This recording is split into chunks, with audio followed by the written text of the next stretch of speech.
Holly was hired on as a regular act for a local country club. It was not her end goal, but it was the start of a prosperous singing career.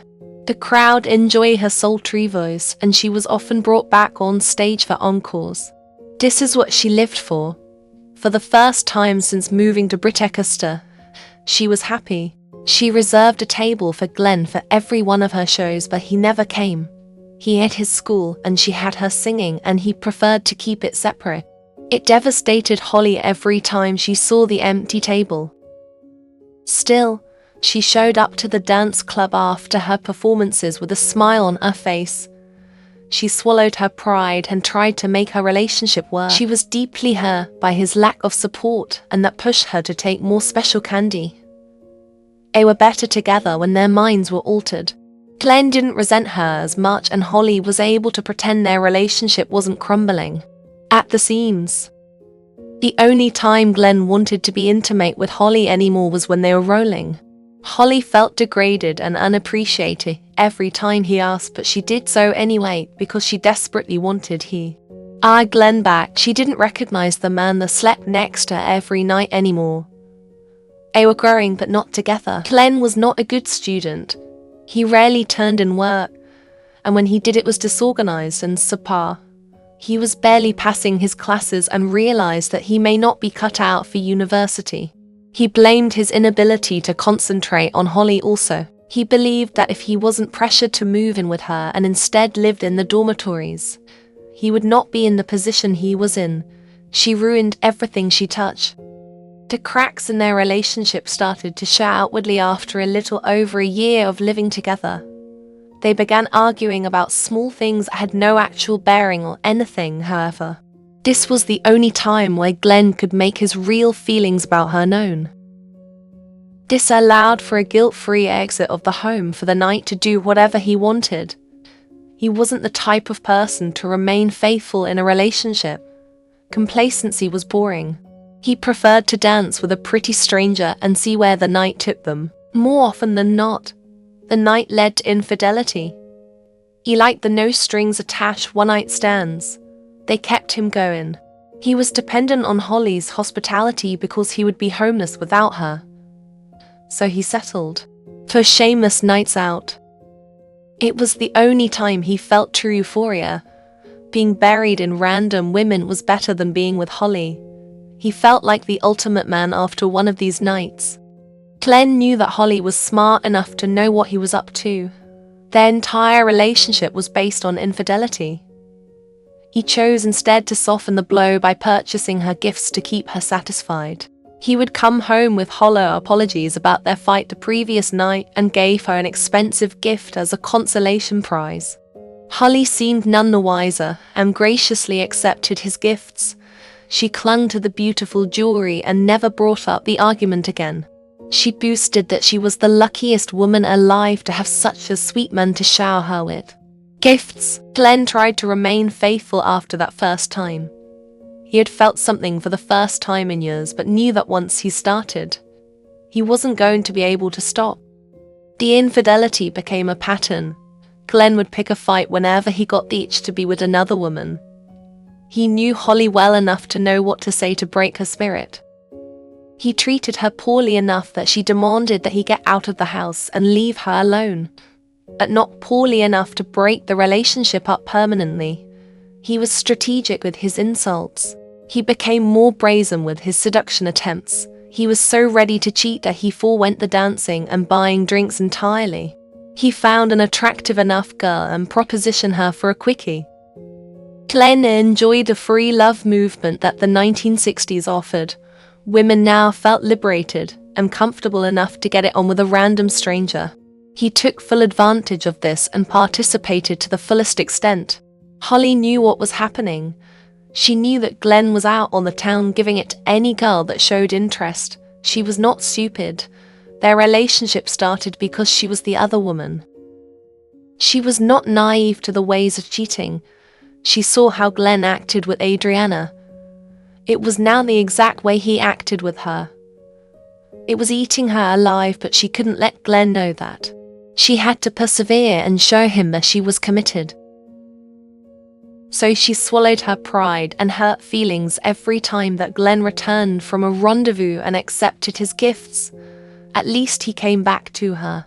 Or at least that's what she kept telling herself to keep going. She started believing that every man was not cut out for monogamy.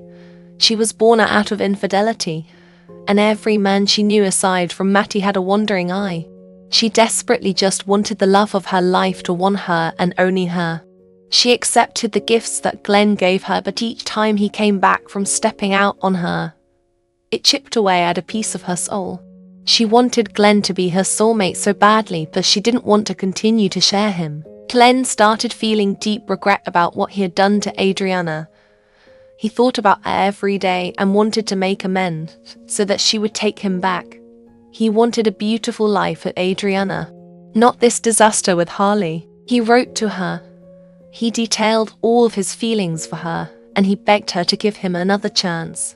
He told her that she was right about everything, including him not being good enough for her. He promised he would work every day of their lives to be deserving of her. He said that she was the only woman he has ever and will ever love. He told her that Holly meant nothing to him, and he would never speak to her again if she took him back, and he would move to Tartosa. He begged her to at least consider his offer.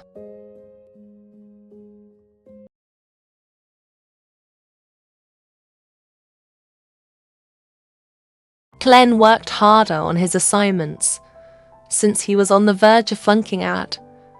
He was so stressed out by this that he was rarely seen without a drink in hand during exam week. The beverages helped him to concentrate. He was developing a dependence. Holly tried to repair relationships with her family. It had been nearly 3 years since she had seen or spoken to anyone.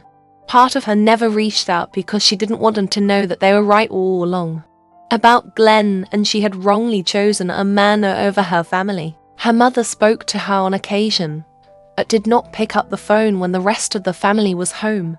She spoke most to Heidi. She was thriving in college, but spoke little about her relationship with Michael or the rest of their family. Holly would take any correspondence she could get. She, too, was becoming dependent on the bottle to get through the day. Some days this was not enough to numb her constantly broken heart. Those days were dedicated to special candy of the nose variety. It was a different kind of release, and she felt on top of the world for a few moments. The problem with this was that it made both Holly and Glenn even more irrationally angry at one another. It was always one thing or another that Holly picked a fight about. It was normally the smell of another woman's perfume on his skin. She berated him and told him what a little man he was. Glenn made comments about Holly's faltering beauty because he knew that these types of comments would hurt her the most.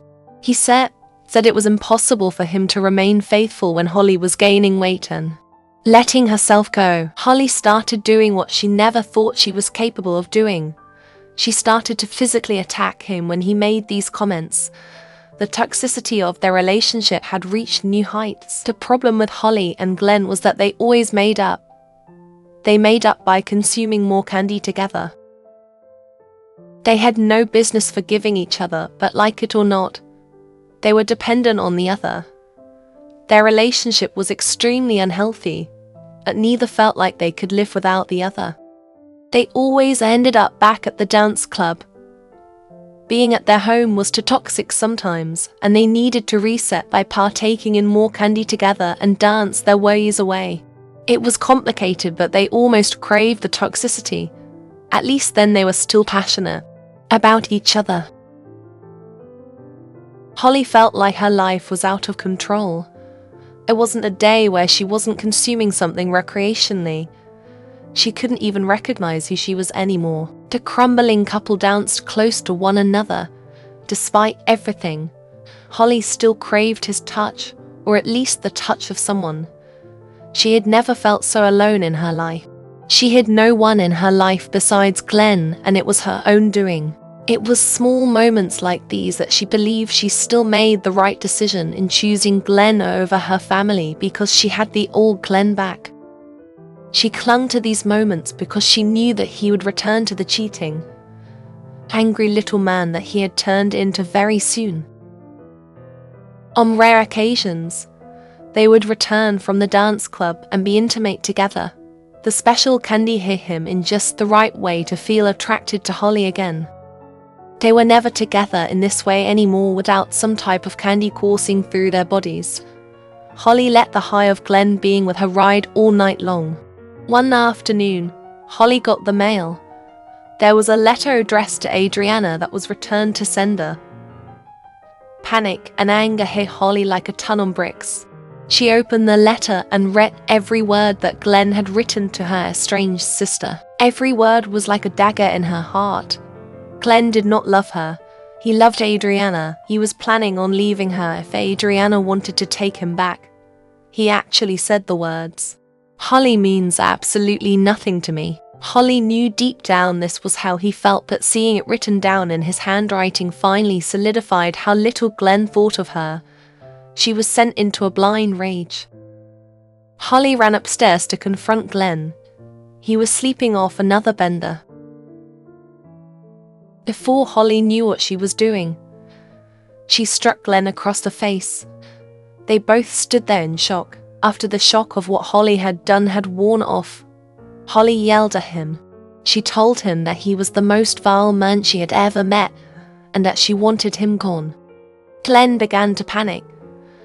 The consequences of his actions were finally coming to bite him. He told her that he wrote it during one of their benders. When he realized what he had done, he did everything in his power to try to get the letter back. He promised that this was not how he felt about Holly. He loved her and wanted to spend his life with her. He begged Holly to forgive him. He admitted that he had a problem, but he wanted to be better for her. All of this was a lie, of course, but he needed a place to stay at least until he was able to graduate in less than a year. Holly softened at Glenn's vulnerability. Glenn detailed all of the things he could do to strengthen their relationship. Holly knew she was being a fool and that Glenn would never change, but everything that he was saying was exactly what she wanted to hear for years. She would give him one more chance to redeem himself. The next day, Michael Good arrived at their home. He cried into Holly's shoulder and told her that Heidi finally left him. Michael told her that their relationship had been struggling for a year. He said that Heidi had begun to act different. Michael had planned on proposing at the end of the school year, but Heidi had written him a letter 2 days ago stating that she would always cherish the many years they had together, but that her life was moving in a different direction. Michael called Adriana to see if she could shed light on what Michael did wrong. She said that a man named Hannah had swept her off of her feet.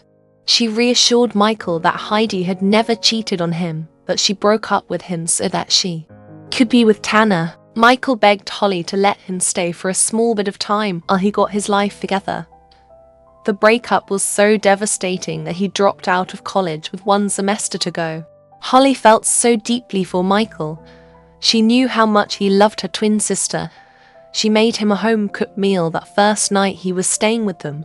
Part of her was excited that he was here, because she could nurse his broken heart and forget about her own. Glenn was indifferent about Michael being there, which was strange to Holly. The two men had been best friends for years. Glenn barely paid attention to his friend and instead focused on his homework for university. Holly overcompensated for Glenn's neglect and caught up with Michael.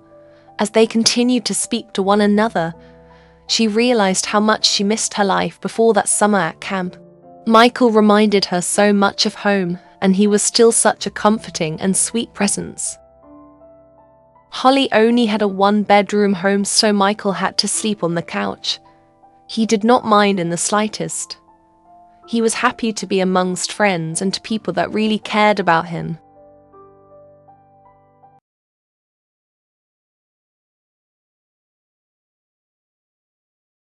Holly continued to gain popularity at the country club. Crowds were increasing with each show, and there was a possibility of an agent coming to scout her. Her dreams were coming true. Ever since Michael started staying with them, he came to support Holly and her dreams every single week. He never missed a performance. Holly finally got a taste of what it was like to have a supportive person in her life. Holly had growing feelings for Michael. She was unsure if they were platonic and they were becoming best friends or if she was falling in love with him. All she knew was that she liked who she was when she was with him. She felt very conflicted about these undetermined feelings for Michael because he was Heidi's boyfriend for many years and Glenn's best friend. She would be the most despicable person if she were to pursue Michael romantically. However, she couldn't shake the feeling that being with him was the right thing to do for her future. They spent much of their time together. Glenn was always out doing Lord knows what or busy with university. This used to bother Holly to not see Glenn very much, and now she welcomed it because she had Michael to spend time with. He was sweet and kind and everything that Glenn wasn't. She often wondered what would have happened if her sisters had never exposed her as a user when they were children. She was sure that they would be married by now. When Glenn was home, he kept an annoyingly close eye on his best friend and girlfriend. He was marking his territory to make it known that Holly was off limits. Holly found this infuriating because he didn't want her when it was just the two of them. He simply didn't want anyone else to have her. Despite Holly's frustration towards Glenn, the trio had some great nights together, like old times. They laughed and joked, and they almost felt like naive teenagers again. He even felt a small spark coming back with Glenn because it felt like high school again. Glenn had an exam the following morning, so he called it an early night. He realized that Michael was not a threat to him, and still the goofy kid he had always known. He did not have the type of confidence to make a move on his girl. The drinks continued to flow even after Glenn went to sleep. Holly taught Michael how to dance. The energy in the room was simultaneously carefree and full of tension. Both could feel the undertone of romantic energy for the other, but neither said a word. They let the moment and their night flow naturally, and they would see where things went. Holly had not had fun like this in so long. She felt appreciated and valued by Michael, and that was something she had not felt from Glenn in a long time. One thing led to another, and they gave into their secret desires for one another. They laid on the couch intertwined in each other and passionately kissed for a long time. They had never kissed all those years ago, so this was their very first kiss. Holly never realized how attracted to Michael she always was. Even when she and Heidi didn't get along, she still had a level of respect not to seriously pursue her boyfriend. Now that they were no longer together, she was finally able to fully feel everything she had suppressed for Michael, and it felt incredible. They spent an evening together in the throes of passion. Michael thoroughly surprised Holly. He was such a goofy and timid guy on the surface, up between the sheets. He was a passionate and tender lover. She realized that Glenn lacked that in the bedroom, and she had been missing out on so much pleasure for years. The next morning, Glenn got up early and shaved before one of his exams. Holly was fast asleep in their bed and Michael was asleep on the couch. Nothing seemed out of the ordinary, and he couldn't shake the subtle change in the air. Something felt different and he didn't like it. He was going to get to the bottom of it. He didn't like not knowing what was going on in his own house. Glenn's suspicions were correct when Holly admitted to what had transpired between she and Michael the night prior. He could not believe the disrespect Holly and Michael had thrown at him. He got in Holly's face and called her a floozy. He said that he was allowed to cheat because he was a man, but it was her duty as his girlfriend to remain faithful to him. He tried to smooth things over with a kiss and to tell her that he forgave her, but she pushed him away from her. Eventually, Glenn sweet-talked his way back into Holly's heart. He kissed her and told her that the 60s were about feeling all the passion and if she needed to fulfill whatever fantasy she had with Michael, he was okay with that. However, she was his girlfriend, so she always had to come back to him, just like he has always done to her. Pleasure and love were different, and they could receive pleasure from other people, as long as they only loved each other. Holly agreed that this should be their relationship dynamic only because she wanted to explore her connection with Michael more without Glenn's wrath. That night, Glenn marked his territory. He woke Michael up in the middle of the night and had him watch he and Holly being together. Holly felt embarrassed, but Michael took it like a champ because he knew that he would have Holly all to himself someday soon.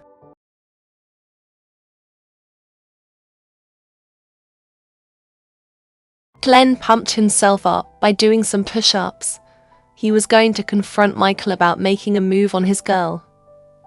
It was unforgivable, and he was going to make it right.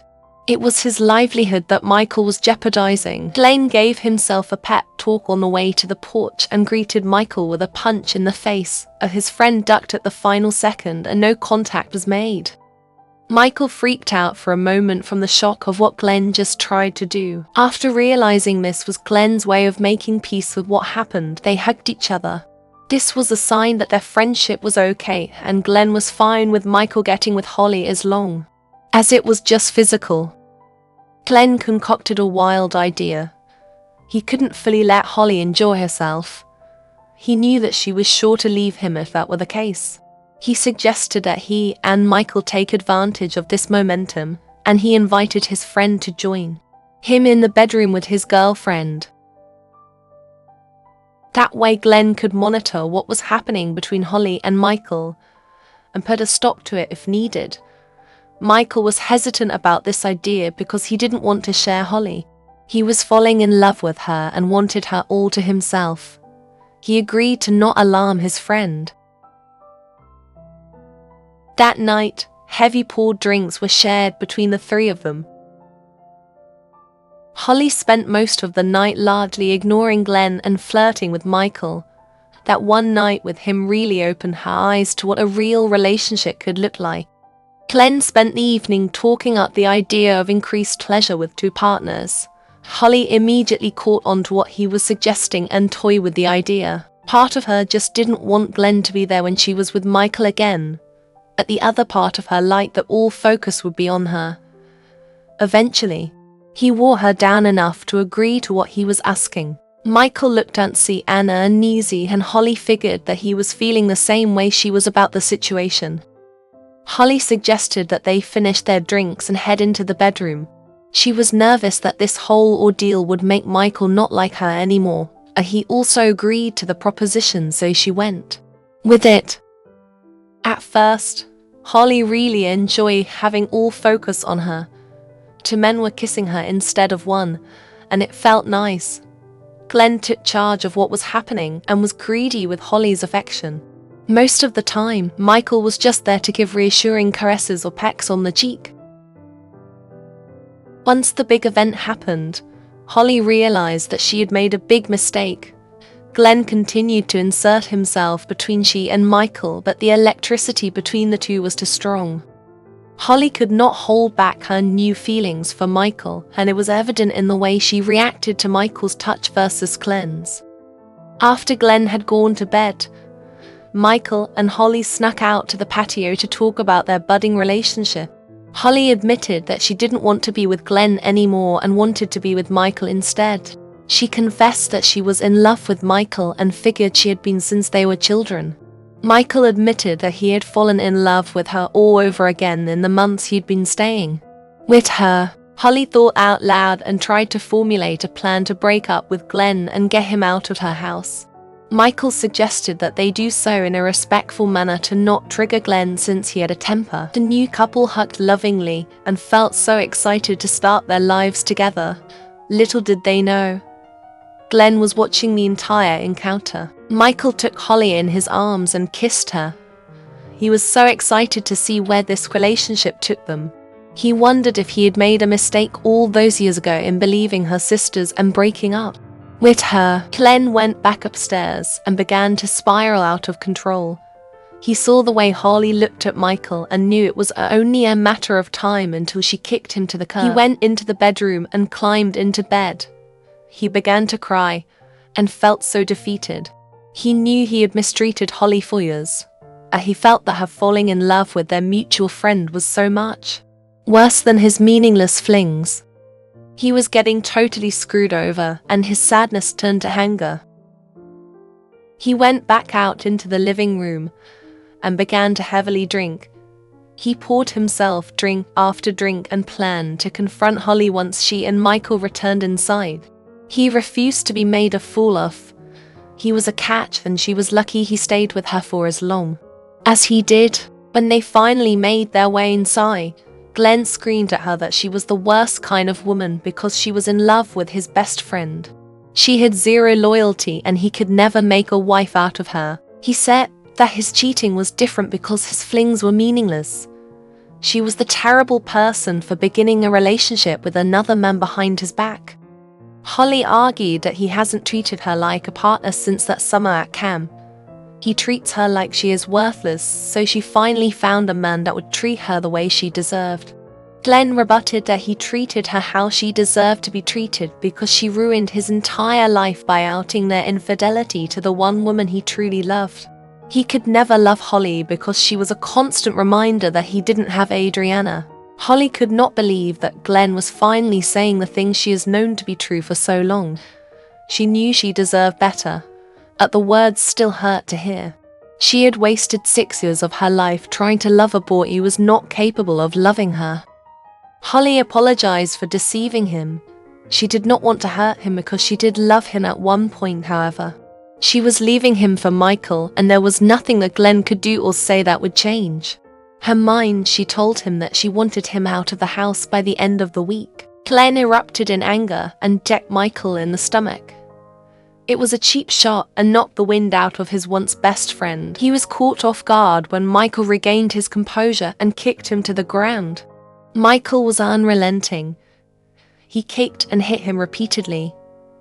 All of his built-up anger of how Glenn treated women came to the forefront. He had ruined the confidence of two women he really cared about, and he wouldn't let him get away with it any longer. Glenn was no friend of his. Holly watched in horror as the man she currently loved beat the man she once loved. She never saw this side of Michael, and it scared her. She believed she made a grave mistake. Holly screamed at Michael to stop hurting him. Holly struck Michael across the face in an attempt to pacify him from causing more damage to Glenn. She told him to get out of her house. It broke her heart to do so, but she couldn't be with a man who scared her. Michael begged her to forgive him. He promised he wasn't dangerous, but he had to keep her safe from Glenn. Holly screamed at Michael that Glenn was a lot of things, but he was never violent.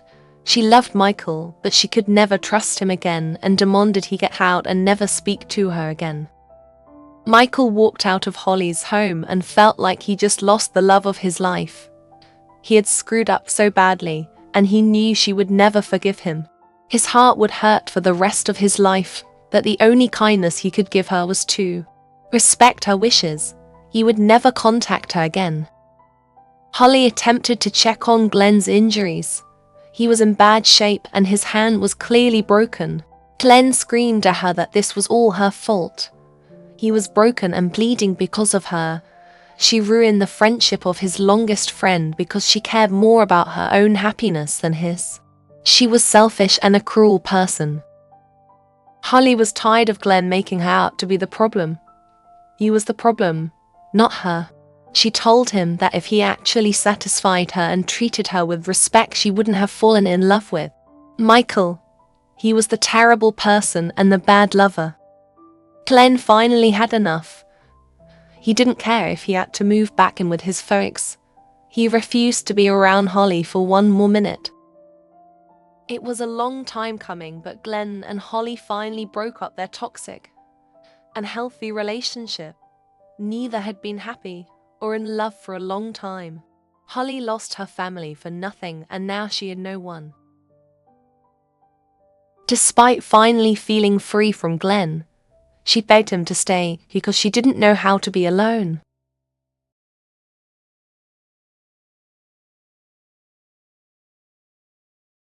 In the year following the double breakup with Glenn and Michael, Holly fell into a deep depression. She woke up and immediately drowned her sorrows in a bottle. She didn't know how to be alone, and it ate her alive. When the drink couldn't keep the sadness at bay, she graduated once again to candy of the nose variety.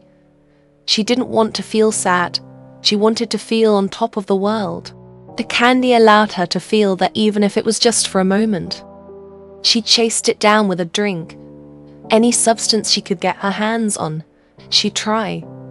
She thought her rock bottom was playing ignorant bliss with Glenn, but she was mistaken.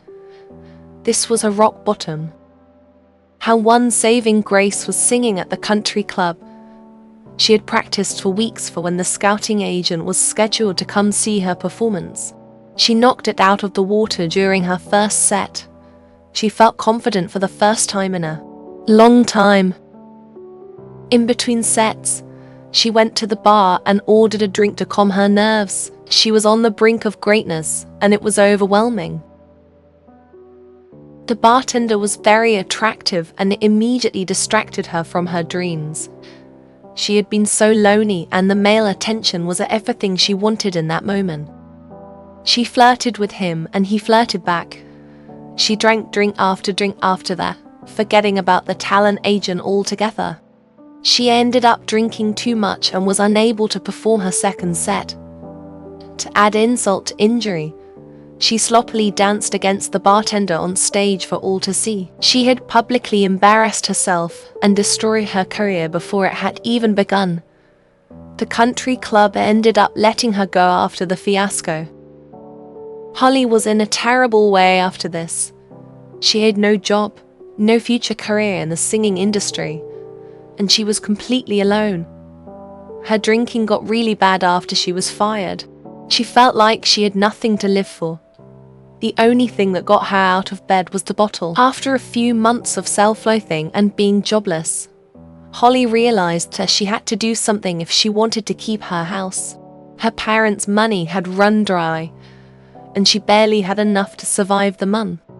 She had no talent aside from singing, and she would never work in that industry again because of her stupidity. The only thing she had going for her was that she was beautiful and men desired her, so that was the avenue she decided on. She had gotten hired as a go-go dancer at a local nightclub. She practiced dancing in front of the mirror. Being a dancer for others to watch would have been her dream job years ago, but now it felt degrading and humiliating. In order to get through each shift, Holly consumed enough candy to make her feel numb enough to scandalously dance in front of paying customers. Holly threw away all of her dignity and ambitions to dance at the club. This was not how she wanted her life to turn out. She should be in Del Sol Valley right now recording an album to become a superstar, not being catcalled by old men. She was the most popular girl in high school, but life was nothing like high school was. She was floundering and no one knew her name or admired her. Aside from her body, she missed her family and wished she could have done so many things differently. Her prayers were answered when Heidi called her. She announced her engagement to a wonderful man named Tanner Chandler. Holly recognized the name as he was the man who she left Michael for. She invited Holly to stay with them in their home for a few months as the wedding approached, so that they could reconnect and Holly could be a part of the wedding every step of the way. As Heidi's co-maid of honor, Holly was over the moon to be asked and felt like her sister was her saving grace. She was headed down a dangerous path, and she needed the guidance of her sister to send her on the right path. She graciously accepted her offer. The next day, Holly arrived at Heidi and Tanner's home. It was beautiful and everything that Holly wished she had. Heidi had done everything right in her life, whereas Holly had done everything wrong.